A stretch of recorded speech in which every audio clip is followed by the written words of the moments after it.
అయితే మనం చిలకల గుట్ట దగ్గరికి వచ్చినాం. చిలకల గుట్ట దగ్గర అయితే ఇక్కడ గుట్ట కింద నుంచి అయితే వాటర్ వస్తున్నాయి. చూడండి ఒకసారి, వాటర్ అయితే చాలా స్వచ్ఛందంగా ఉన్నాయని చెప్పొచ్చు. నలకలు లేకుండా అంత బాగుంటుంది అట.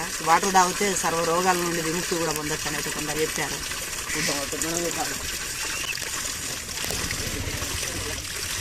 ఫ్రెండ్స్, ఈ వాటర్ అయితే 365 రోజులు సంవత్సరం పొడుగుతూ అయితే ఈ వాటర్ గుట్ట కింద నుంచి అయితే వాటర్ అయితే వస్తున్నాయి. ఇది ఒక అద్భుతంగా చెప్పచ్చు ఫ్రెండ్స్.